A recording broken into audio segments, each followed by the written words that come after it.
Hello everyone, welcome to Prep IAS. आप सभी का प्रेप आईएएस पे स्वागत है। Friends, this is lecture number 14 of our crash course program. और आज के इस सेशन में हम सेंटर स्टेट रिलेशंस पार्ट 2 इसको कंप्लीट करेंगे and inter state relations. Okay, तो चलिए शुरुआत करते हैं आज के हमारे इस सेशन की। Let's start. बट फ्रेंड्स, एक रिक्वेस्ट है, अगर आपको हमारे वीडियोस पसंद आ रहे हैं तो प्लीज़ उन्हें लाइक कीजिए, हमारे चैनल को सब्सक्राइब कीजिए, शेयर कीजिए, फॉरवर्ड कीजिए, ताकि बाकी लोगों को भी इसका फ़ायदा हो सके। ओके, अब देखो, पार्ट 1 में हमने क्या डिस्कस किया था? Centre state, legislative relations, administrative relations. अब आज के इस सेशन में हम डिस्कस करेंगे फाइनेंशियल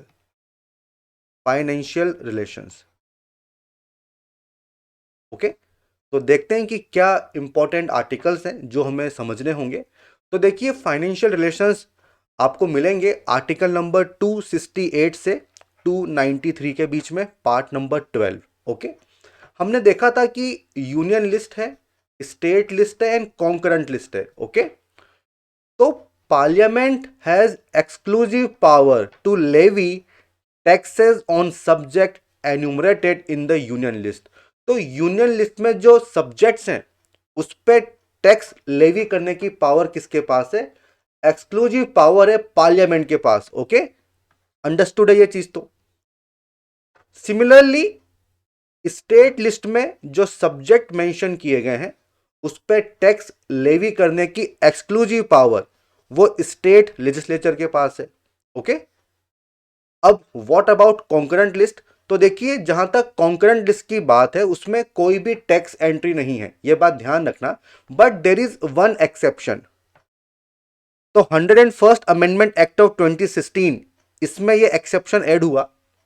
तो जहां तक जीएसटी की बात है, गुड्स एंड सर्विस टैक्स की बात है, तो पार्लियामेंट एंड स्टेट लेजिस्लेचर दोनों के पास कॉन्करेंट पावर है। तो ये एक एक्सेप्शन है। ओके, तो union list, state list and concurrent list. अब देखो, जो रेजिडोरी पावर्स हैं वो किसके पास है? वो पार्लियामेंट के पास है। इन सब पे क्वेश्चंस आते हैं इन प्रीलिम्स एग्जामिनेशन। अब देखो, यूनियन लिस्ट में आपको ऐसे आइटम मिलेंगे जो कि इंपॉर्टेंट है और जिस पे रिवेन्यू कलेक्शन ज्यादा होता है। तो सेंटर के पास रिसोर्सेज ज्यादा होते हैं, स्टेट्स के पास कम होते हैं।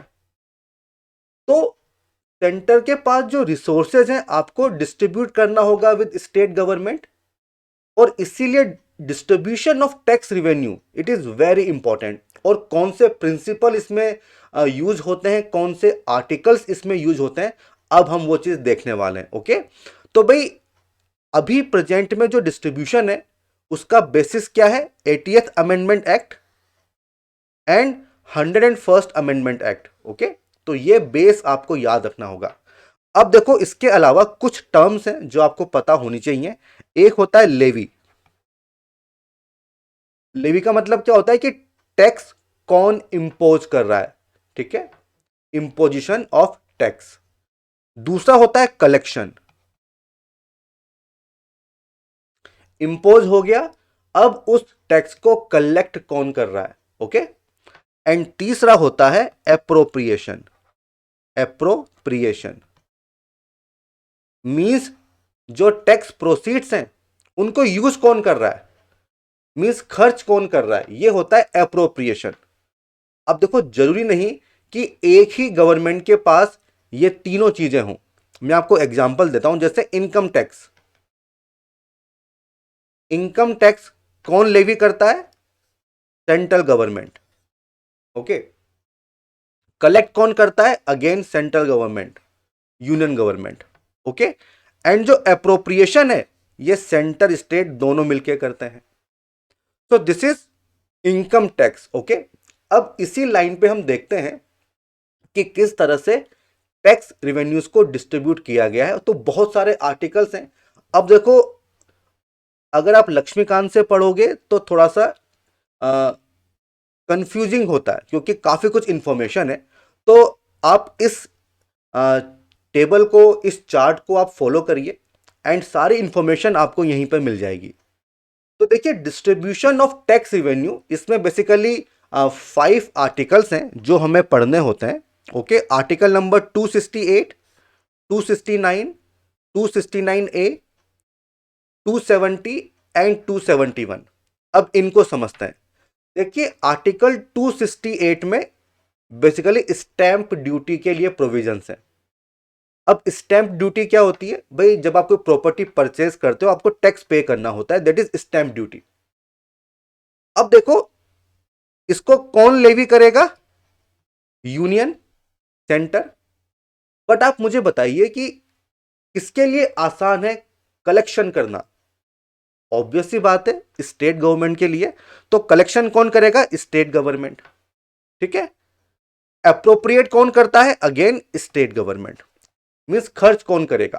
सो this is article number 268। Tax levied by union, collected by state and appropriated by state. This is article number 268। अब देखो, जो नेक्स्ट 2 आर्टिकल्स हैं, आर्टिकल नंबर 269 एंड 269A, ये बात करते हैं GST, inter state trade and commerce. तो यहां पे मोर देन 1 स्टेट का इन्वॉल्वमेंट होगा। तो ऑब्वियस सी बात है कि लेवी एंड कलेक्शन कौन करेगा? यूनियन करेगा, बिकॉज एक से ज्यादा स्टेट्स इन्वॉल्व हैं। तो हमने इसको 2 पार्ट में डिवाइड किया है, गुड्स एंड सर्विसेज। तो 269 बात करता है गुड्स की एंड 269A बात करता है सर्विसेज की। ओके, दोनों ही levied, levied and collected by union government. Okay, अब देखिए, आर्टिकल 269 में जो टैक्स कलेक्शन हुआ है, it will be assigned to states as per principle laid down by parliament. ठीक है, तो असाइन किया जाएगा स्टेट्स को। 269A बात करता है सर्विसेज की। तो levied by union, collected by union. अब ये जो भी टैक्स कलेक्ट हुआ है, it will be distributed between centre and state. ठीक है, as per recommendation of GST council. Again a very important information जिसपे क्वेश्चंस आते हैं। ओके, तो 269 assign to states as per principle laid down by parliament and 269A distributed between center and states according to manner provided by parliament as per recommendation of GST council. Okay, so this is 269A. अब आता है next article which is 270। तो भाई देखिए, 270 में जो union list वाले items हैं वो आपको मिलेंगे। तो levied by union, collected by union and जो भी प्रोसीड है वो डिस्ट्रीब्यूट होगी between centre and states as per recommendation of finance commission. ठीक है, तो फाइनेंस कमीशन रिकमेंड करते हैं कि सेंटर के पास कितना प्रोसीड होगा, स्टेट के पास कितना होगा। Okay, this is article number 270। And देखो, इसमें कौन कौन से टैक्सेस होंगे? Taxes other than 268, 269, 269A, 271 and cess. इसके अलावा जो टैक्सेस हैं उनकी बात यहां पे हो रही है। ओके, एंड सबसे आखिरी जो प्रोविजन है वो क्या है? 271, आर्टिकल नंबर 271। तो भाई यहां पे सरचार्ज की बात होती है, surcharge other than GST. Okay, and surcharge किसके पास जाता है? यूनियन के पास जाता है। तो बस ये जो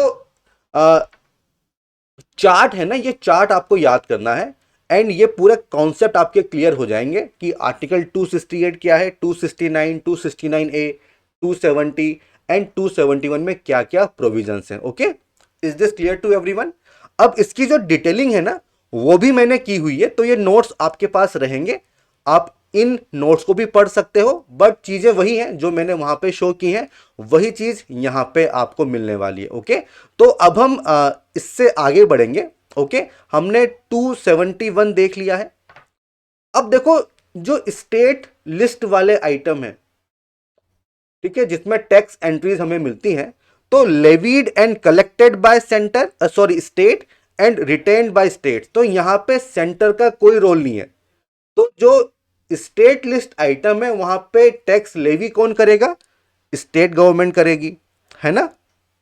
एंड कलेक्शन कौन करेगा? स्टेट गवर्नमेंट करेगी। और उसको खर्च भी कौन करेगा? स्टेट गवर्नमेंट ही करेगी। ये बात आपको ध्यान रखना होगा। ओके, तो इस तरह से फंड्स को डिस्ट्रीब्यूट किया जाता है बिटवीन सेंटर एंड स्टेट। अब इसके अलावा भी और काफी सारी मैकेनिज्म है जिसमें सेंटर स्टेट्स की हेल्प करता है फाइनेंशियली, और एक सिस्टम है ग्रांट इन एड। अब मेरा आप लोगों से क्वेश्चन है कि what is the difference between grant and loan? तो ये आप मुझे बताओ। कहां पे बताओगे? कमेंट सेक्शन में। ओके, तो कमेंट सेक्शन में आप लोगों को बताना है कि what is the difference between grant and loan. अब देखो, जो ग्रांट्स हैं उसमें सबसे पहला है आर्टिकल 275 स्टैट्यूटरी ग्रांट। इस पे क्वेश्चंस आते हैं इन प्रीलिम्स एग्जामिनेशन। अब देखो भाई, ये जो आर्टिकल है 275, ये इंपावर करता है पार्लियामेंट को to make grants to the states which are in need of financial assistance and not to every state. ठीक है, तो बेसिकली पार्लियामेंट जो है स्टेट्स को ग्रांट दे सकती है जिनको फाइनेंशियल असिस्टेंस की जरूरत है ना। और ऐसा कोई कंपल्सन नहीं है कि हर स्टेट को आपको देना है। तो ये क्या है? ये जनरल ग्रांट है, general. Okay, and these sums are charge on consolidated fund of India every year. अब आप मुझे ये बताओ, what is the meaning of charge on CFI? ये आप मुझे बताओ कमेंट सेक्शन में। हम लोग करेंगे इसको जब हम बात करेंगे पार्लियामेंट की, तब काफी डिटेल में करेंगे। इसके अलावा एक स्पेसिफिक ग्रांट का भी प्रोविजन है। ये तो हो गया जनरल ग्रांट। अब देखो, constitution also provides for specific grant. Purpose क्या है? Promotion of welfare of scheduled tribes in a state or for raising the level of administration of scheduled areas in a state including the state of Assam. तो अगर इस purpose के लिए आप grant दे रहे हो तो that will be specific grant. और पर्पस क्या है? जो शेड्यूल्ड ट्राइब कम्युनिटी है उसका वेलफेयर आपको करना है, उसके लिए लेवल ऑफ एडमिनिस्ट्रेशन को आपको रेज करना है। Okay, so this is specific grant. Okay, अब ये जो आर्टिकल 275 है, जो ग्रांट आपको देनी है, भले ही वो जनरल हो या स्पेसिफिक हो, तो ये किसके कहने पे आप दोगे? On recommendation of finance commission. अच्छा, मुझे बताओगे कि फाइनेंस कमीशन का आर्टिकल नंबर कौन सा है? कौन सा आर्टिकल है इन अवर कॉन्स्टिट्यूशन जो बात करता है फाइनेंस कमीशन की? ये आप मुझे बताइए कमेंट सेक्शन में। तो ये हो गया आर्टिकल नंबर 275। इसके अलावा देखिए आर्टिकल 282, ये बात करता है डिस्क्रिशनरी ग्रांट्स। मींस ये डिस्क्रिशन होगा, आपकी मर्जी होगी, आप दे सकते हो नहीं दे सकते हो।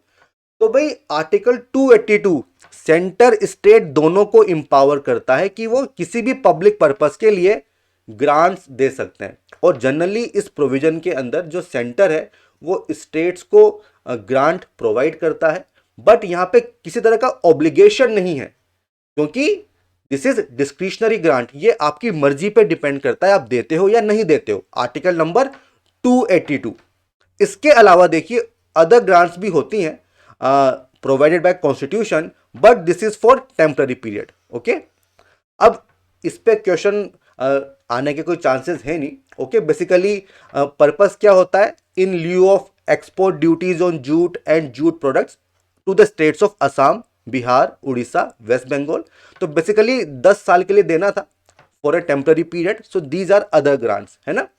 And again these sums were charge on CFI and finance commission की रिकमेंडेशन के बेसिस पे ही दिया जाता था। तो these are other grants, not so important for this examination, but फिर भी फॉर नॉलेज आप इसको देख लीजिए। अब इसके बाद देखिए ग्रांट हो गया। अब दूसरा आता है बोरोइंग, मीन्स आप लोन ले रहे हो। बोरो कर रहे हो मीन्स आपको वापस देना भी पड़ेगा, है ना। तो borrowing bye centre and states, तो ग्रांट्स भी आपको मिल गई, आप लोन भी ले सकते हो। ठीक है, सेंटर आपको फंड्स भी देगा, तो काफी सारी मैकेनिज्म है। तो भाई सेंटर स्टेट्स किस तरह से बोरो करके हैं, बोरो करते हैं, इसके बहुत सारे प्रोविजंस हैं। और ये इंपॉर्टेंट है। देखिए, central government can borrow within India और आउटसाइड इंडिया। आप पैसा उठा सकते हो या तो इंडिया से या इंडिया के बाहर। ओके, आप लोन ले सकते हो। अब देखो, लोन लोगे तो कोई गारंटी देनी पड़ेगी आपको, तो या तो सिक्योरिटी ऑफ सीएफआई, इसके बेसिस पे आप ले सकते हो, या फिर कैन गिव गारंटीज। ठीक है, but both within the limits fix by parliament, कि आप कितना लोन ले सकते हो, बट एज सच कोई लिमिट अभी तक फिक्स नहीं की है। Okay, so this is first provision. Second क्या है? State government. तो भाई state government can borrow within India, आप विद इन इंडिया बोरो कर सकते हो। क्या गारंटी दोगे? Security of consolidated fund of state और can give guarantees, but both within the limits fix by legislature of that state, है ना। तो this is again similar point. तो सेंट्रल गवर्नमेंट स्टेट गवर्नमेंट दोनों बोरो कर सकते हैं, बट सेंट्रल गवर्नमेंट के लिए क्या है? With in India, outside India. ठीक है, और यहां पे विद इन इंडिया। ओके, आगे बढ़ते हैं।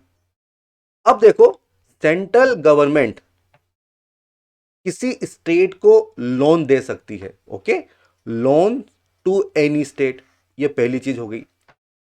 और दूसरी बात, अगर स्टेट ने कोई लोन रेस किया है तो उसके लिए गारंटी प्रोवाइड कर सकती है।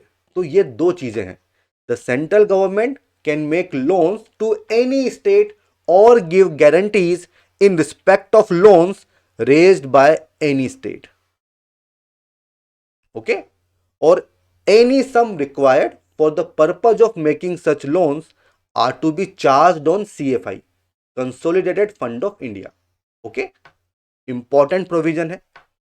देन स्टेट के लिए क्या है? देखिए, state cannot raise any loan without the consent of centre.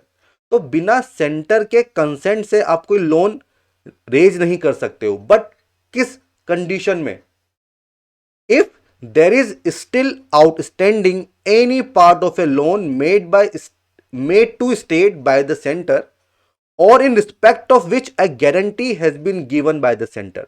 तो भाई अगर सेंटर ने आपको लोन पहले से दिया हुआ है, गारंटी आपके बिहाफ पे दी हुई है और वो अभी भी पेंडिंग है, उसके बावजूद भी अगर आप कोई दूसरा लोन उठा रहे हो तो सेंटर का कंसेंट होना बहुत जरूरी है। ठीक है, तो ये 4 प्रोविजंस हैं, इंपॉर्टेंट है, इन पे क्वेश्चंस बनते हैं। So borrowing by the centre and the states. Okay, तो ये थे फाइनेंशियल रिलेशंस। ओके, तो हमने सेंटर स्टेट रिलेशंस कंप्लीट कर लिया है। लेजिस्लेटिव रिलेशंस क्या होते हैं, फाइनेंशियल क्या होते हैं, एडमिनिस्ट्रेटिव क्या होते हैं। तो ये तो है सेंटर स्टेट रिलेशंस। बट देखिए, फेडरल सिस्टम सही से वर्क करे तो स्टेट्स के बीच में भी हार्मोनी होनी चाहिए, है ना। उनके बीच में अगर कोई कॉन्फ्लिक्ट आता है तो उसका रिजोल्यूशन होना चाहिए। तो अब हम बात करेंगे इंटर स्टेट रिलेशंस की। अब देखो, ये काफी फैक्चुअल है, आपको याद करना पड़ेगा। ओके, तो यहां पे हमारा स्कोप क्या होगा? सबसे पहले हम बात करेंगे adjudication of inter state water dispute. हमेशा न्यूज में होता है। ठीक है भाई, रिवर है, रिवर के वाटर को लेके दो स्टेट के बीच में कॉन्फ्लिक्ट चल रहा है, तो उसको कैसे निपटाया जाए। Then coordination through inter state councils, बहुत इंपॉर्टेंट है इस एग्जामिनेशन के लिए। Then mutual recognition of public acts, records and judicial proceedings, ये हमें करना होगा। Freedom of inter state trade, commerce and intercourse. Okay, तो ये स्कोप है जोनल काउंसिल्स। तो बेसिकली ये 5 डायमेंशन है जो हमें पढ़नी होगी इन इंटर स्टेट रिलेशंस। सबसे पहले बात करते हैं इंटर स्टेट वाटर डिस्प्यूट, कैसे इसको रिजोल्व किया जाएगा, क्या प्रोविजंस है। तो भाई article number 262 is very very important. Article 262 is very important. ये क्या बोलता है कि पार्लियामेंट में बाय लॉ, तो पावर किसके पास है? पार्लियामेंट के पास है, बट आपको एक लॉ बनाना पड़ेगा। May by law provide for adjudication of any dispute or complaint with respect to use, distribution, control of waters of any inter state river or river valley. अभी यही तो लफड़ा चलता है बहुत सारे स्टेट्स के बीच में वाटर को लेके। तो उसका सोल्यूशन किसके पास है? पार्लियामेंट के पास है। तो parliament by law provide for adjudication of any dispute. Okay, अब यहां पे सेकंड प्रोविजन बहुत इंपॉर्टेंट है। पार्लियामेंट में also provide that neither the supreme court nor any other court is to exercise jurisdiction in this respect of any such dispute or complaint। अब आप बोलोगे कि सर काफी लोग तो सुप्रीम कोर्ट चले जाते हैं, तो वो जाते हैं through special leave petition. Special leave petition, तो इसके थ्रू जो इंटर स्टेट रिवर डिस्प्यूट्स होते हैं उनको सुनता है supreme court, special leave petition. Okay, तो these are two provision article 262। अब इसका यूज करके पार्लियामेंट ने दो लॉ बनाए हैं। पहला क्या है? River boards act of 1956। इसमें क्या प्रोविजंस है? This act provides for establishment of river boards. इनका ऑब्जेक्टिव क्या होगा? Regulation development of inter state river and river valleys. Okay, तो इंटर स्टेट रिवर के रेगुलेशन के लिए, डेवलपमेंट के लिए रिवर बोर्ड्स बनाए जा सकते हैं। This is established by central government. ठीक है, कौन बनाएगा? Central government on the request of state government. ठीक है, तो जो कंसर्न स्टेट गवर्नमेंट है आपको रिक्वेस्ट करनी होगी, उसके बाद central government river boards establish करेगा। Okay, this is river boards act of 1956। Okay, अगला जो एक्ट है वो है inter state water disputes act of 1956। Very very important. अब देखिए ये जो एक्ट है ये सेंट्रल गवर्नमेंट को इंपावर करता है। किसको करता है? सेंट्रल गवर्नमेंट को, कि आप एक एडहॉक ट्रिब्यूनल बना सकते हो for the adjudication of dispute between two or more states in relation to the waters of inter state river or river valley. तो अगर दो स्टेट या उससे ज्यादा स्टेट्स के बीच में इश्यू चल रहा है रिवर वाटर को लेके, तो उसको निपटाने के लिए सेंट्रल गवर्नमेंट एडहॉक ट्रिब्यूनल बना सकता है। And the decision of this tribunal would be final and binding. आपको मानना ही पड़ेगा, ये फाइनल डिसीजन होगा। Neither the supreme court nor any other court is to have jurisdiction in this respect. Okay, तो किसी कोर्ट की पावर नहीं होगी, बिकॉज ये जो ट्रिब्यूनल होगा इसका डिसीजन फाइनल है एंड बाइंडिंग है। ओके, बट जो मैंने आपको बताया था स्पेशल लीव पिटीशन, वो चीज ध्यान रखना। ओके, आगे बढ़ते हैं। अगला टॉपिक है इंटर स्टेट काउंसिल्स। तो भाई स्टेट्स के बीच में जो इश्यूज हैं उनको कैसे रिजोल्व किया जाए डिस्कशन डिबेट से। ठीक है, इसके अलावा किस तरह से हार्मोनी इंश्योर की जाए, तो इंटर स्टेट काउंसिल्स आर्टिकल 263 बहुत इंपॉर्टेंट है इस पर्पस के लिए। ओके, तो what is the objective? To effect coordination between states, state 1, state 2, state 3 and between centre and states. Inter state council बनाई जा सकती हैं। किसके पास पावर है? प्रेसिडेंट के पास पावर है अंडर आर्टिकल 263। और क्या पावर है? कि president can establish such a council if at any time it appears to him that public interest would be served by its establishment. ठीक है, तो किसी भी टाइम पे इसको बनाया जा सकता है। What is the ground? Public interest. तो पब्लिक इंटरेस्ट के लिए प्रेसिडेंट इंटर स्टेट काउंसिल को स्टैब्लिश कर सकते हैं। ठीक है, और साथ ही साथ ये भी डिफाइन करेंगे कि क्या ड्यूटीज परफॉर्म करनी है इस काउंसिल को, इसका ऑर्गेनाइजेशन क्या होगा, इसका प्रोसीजर क्या होगा। ओके, क्लियर है? अब देखो आर्टिकल 263 में क्या ड्यूटीज मेंशन्ड है कि जो इंटर स्टेट काउंसिल है वो क्या फंक्शन परफॉर्म करेगी।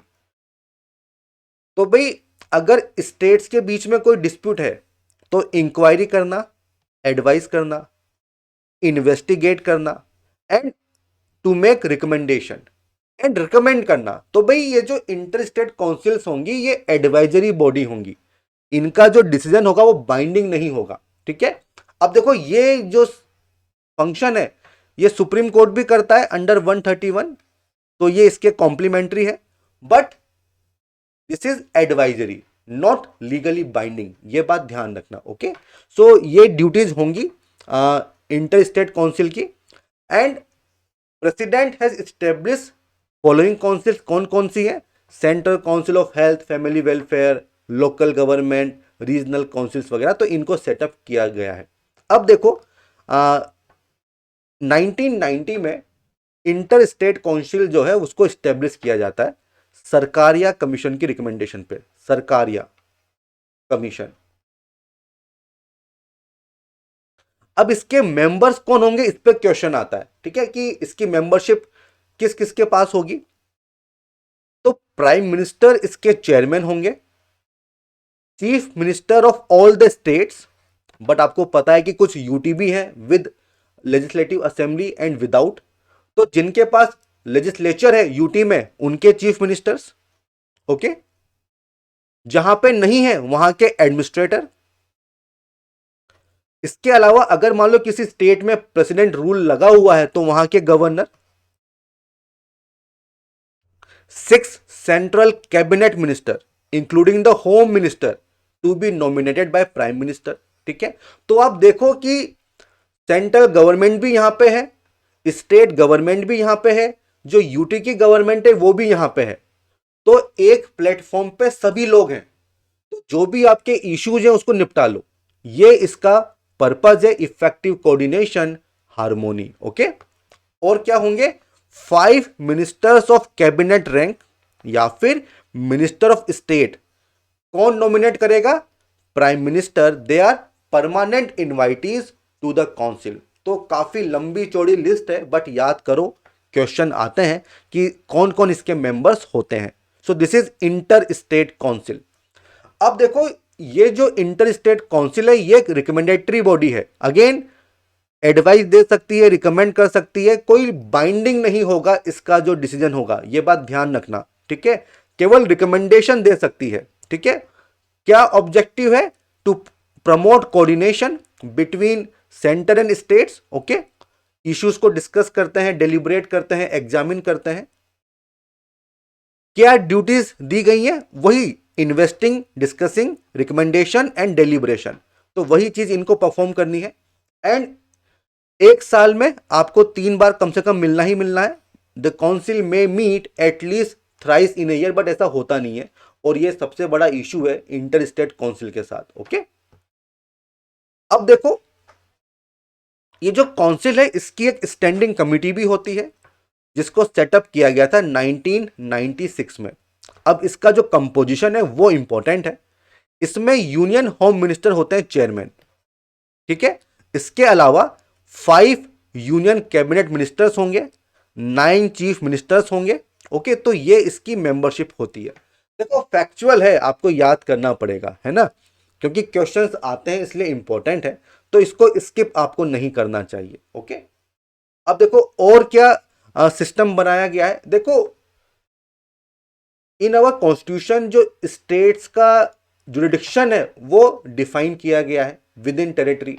तो हो सकता है कि एक पर्टिकुलर स्टेट के जो एक्ट्स हैं वो बाकी स्टेट्स उनको वैल्यू ना दें, हो सकता है, तो इससे भी कॉन्फ्लिक्ट हो सकता है। तो इसका सोल्यूशन दिया है कॉन्स्टिट्यूशन में article number 261, public act, records and judicial proceedings. तो full faith and credit is to be given throughout the territory of India to public acts, means act of executive and legislature. Records, records मतलब जो official records होते हैं, registers वगैरह होते हैं। And judicial proceeding of centre and every state, ठीक है। तो throughout the territory of India full faith and credit दिया जाएगा। This is article number 261। Okay, the manner in which and the condition under which such act, records, proceedings are to be proved, वो power किसके पास है? Parliament. तो parliament by law आपको manner बताना पड़ेगा। अब देखो यहां पे एक चीज है, final judgements and orders of civil courts in any part of India are capable of execution anywhere within India. ठीक है, तो सिविल कोर्ट्स के जो ऑर्डर होंगे, फाइनल जजमेंट होंगे, they are capable of execution anywhere within India, but this is not for criminal judgements. ठीक है, तो ये एक एक्सेप्शन है, ये चीज ध्यान रखना, ओनली फॉर सिविल कोर्ट्स ये चीज बताई गई है।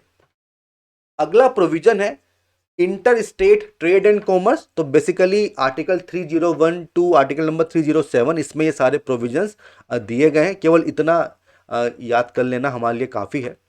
अब अगला जो बॉडी है वो है जोनल काउंसिल्स। ठीक है, तो इंडिया को डिफरेंट जोन्स में डिवाइड किया गया है और उसके लिए जोनल काउंसिल, पर्पस वही है, harmony between states and conflict resolution. अब देखो, दीज आर स्टेचुटरी बॉडी। जो इंटर स्टेट काउंसिल है वो क्या है, वो तो कॉन्स्टिट्यूशनल बॉडी हो गया, because it is mention in the constitution.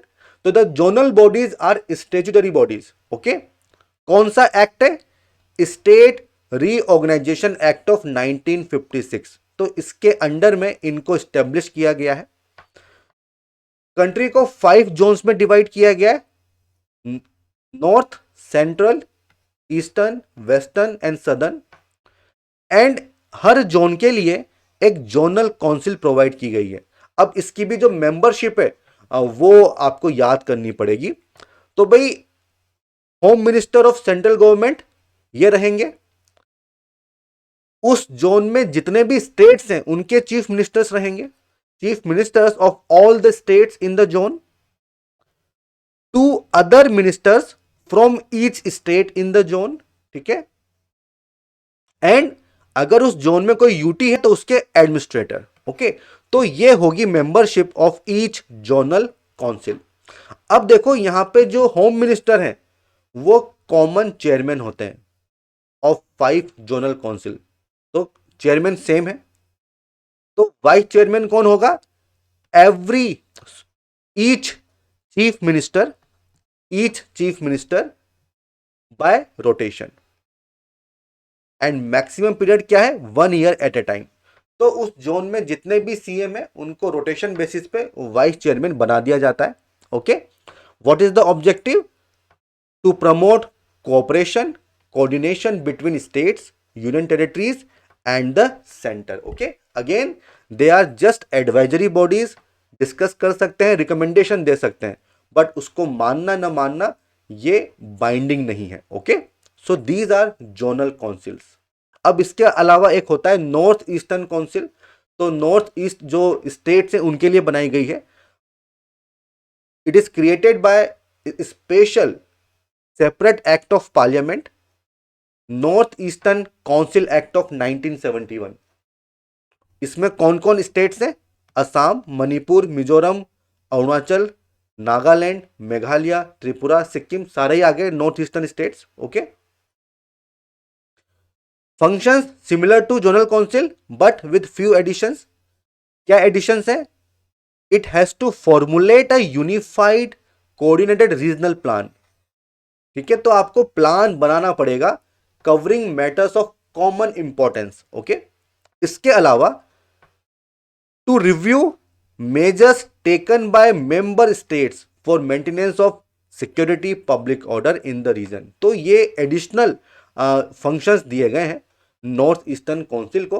पहला क्या है, प्लान फॉर्मुलेट करना for matters of common importance, and दूसरी बात पब्लिक ऑर्डर सिक्योरिटी को मेंटेन करने के लिए क्या मेजर्स लिए गए हैं उसको रिव्यू करना। ओके, सो ये एडिशनल फंक्शंस हैं। तो फ्रेंड्स, इसी के साथ जो हमारा आज का सेशन है वो एंड होता है। काफ़ी कुछ फैक्चुअल था, ठीक है, बट कोई बात नहीं, क्वेश्चंस आते हैं तो पढ़ लेंगे, याद भी करना पड़ता है, कोई बात नहीं, करेंगे। ओके, तो फ्रेंड्स, अगर ये सेशन आपको पसंद आया हो तो इसको आप लाइक कर सकते हैं, और डेफिनेटली आपको करना भी चाहिए। एंड चैनल को सब्सक्राइब कीजिए, शेयर कीजिए, एंड अगर कोई इश्यू है, कोई डाउट है तो आप मुझसे पूछ सकते हो कमेंट सेक्शन में। Okay, so friends, all the best, goodbye and जय हिंद।